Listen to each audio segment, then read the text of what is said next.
No segundo, ele aponta que para o Dr. Angélico, várias partes do universo apresentam um comportamento que se adapta a fins desejáveis ou ajuda a concretizá-los, ou seja, o universo possui aparentemente um propósito, uma ordem.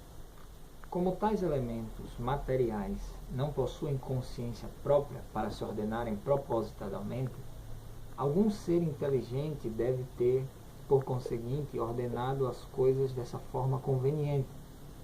Tudo isso demonstraria, segundo Erickson, falando acerca de Tomás de Aquino, que a existência de um ordenador supremo, um criador sábio e capaz. Portanto, deve existir um ser supremo, no caso, Deus.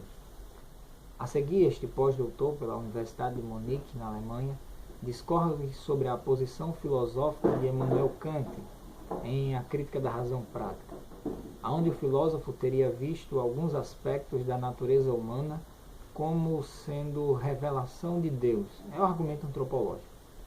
O autor, ao analisar o pensamento kantiano, declara que todos nós possuímos um impulso moral, ou imperativo categórico.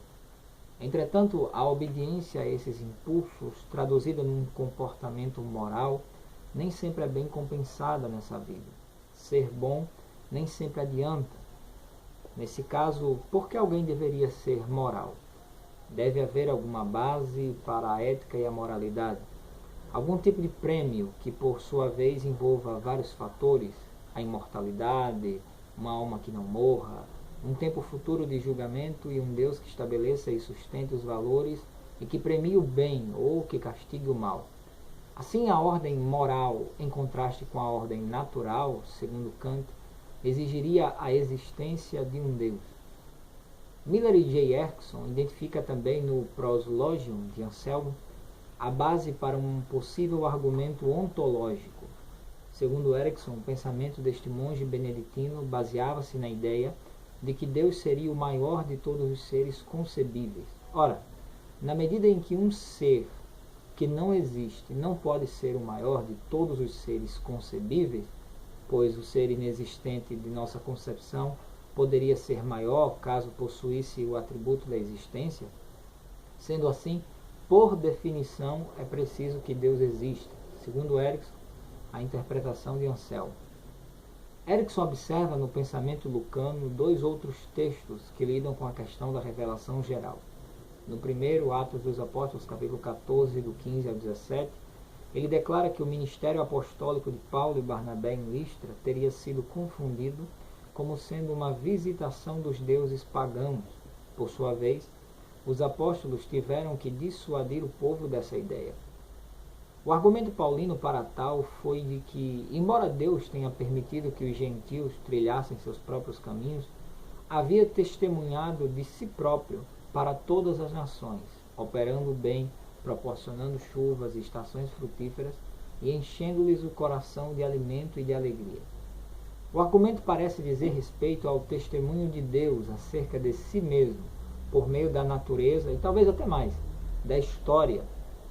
No segundo Ato dos Apóstolos, capítulo 17, do 22 ao 31, o presidente da Evangelical Theological Society, Erickson, aponta que, para o doutor dos gentios, Paulo, em seu discurso diante do Areópago, a divindade que os atenienses haviam percebido em suas especulações e para quem erigiram um altar ao Deus desconhecido, como diz o texto, sem terem uma revelação especial, era o mesmo Deus a quem Paulo conhecia por manifestação especial.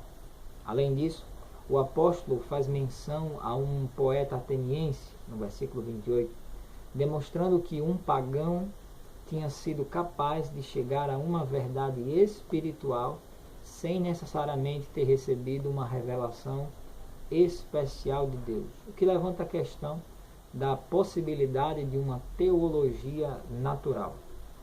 O autor, Erickson, ao iniciar sua argumentação acerca da elaboração de uma possível teologia natural a partir da revelação geral, defende que tal empresa é impossível. Para Miller J. Erickson, quando se reúne as passagens bíblicas sobre o tema, percebe-se que a revelação geral não é a natureza interpretada por aqueles que conhecem a Deus por outros meios. Ela já está presente. pela criação e pela providência contínua de Deus. As afirmações de Paulo a respeito da revelação geral, em Romanos, no capítulo 1 e capítulo 2, deveriam ser interpretadas de acordo com o que ele disse sobre a pecaminosidade humana, no capítulo 3, e a urgência da pregação evangélica, Romanos, capítulo 10, versículo 14. Nesse aspecto, Erickson concorda com a razoabilidade da proposição de João Calvino, aonde Deus teria nos dado uma revelação objetiva, válida e racional acerca de si mesmo por meio da natureza, da história, da personalidade humana, sendo assim acessível a todos quanto quisessem observá-la.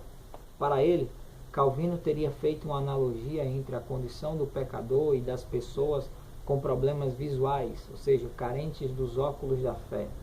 Quando tais pessoas veem um dado objeto, só o veem de forma indistinta, fica borrado para eles. Mas, quando colocam os óculos, conseguem ver claramente. De modo similar, os pecadores não reconheceriam a Deus na criação, mas quando colocam os olhos da fé, ou seja, a revelação especial encontrada no Evangelho, a vista melhora, e eles conseguem ver Deus em sua obra. Assim, o experiente professor de teologia salienta, contudo, que a raça humana não perceberia Deus claramente na revelação geral, de acordo com a teologia paulina. Para o autor, o pecado teria afetado de forma dupla a eficácia da revelação geral. A priori, teria deformado o testemunho de tal revelação, ou seja, a ordem criada estaria agora sobre uma maldição. Pois bem, revelada em Gênesis capítulo 3, versículo 17 a 19.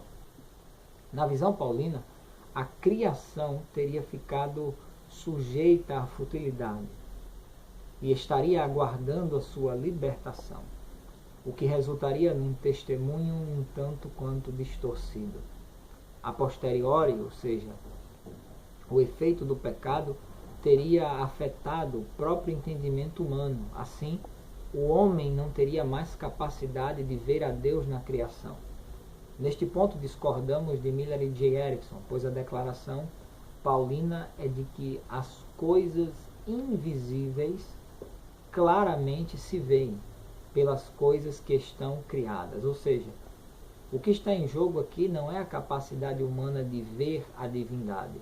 Segundo o texto, ele vê, mas sim quão distorcido pelo pecado estaria o entendimento humano ao interpretar tal visão. Como Paulo diz em 2 Coríntios 4:4, que o Deus deste século cegou o entendimento dos incrédulos. O homem diante da revelação geral. Erickson, ele, ao analisar a responsabilidade do homem diante de tal revelação geral, levanta um questionamento de extrema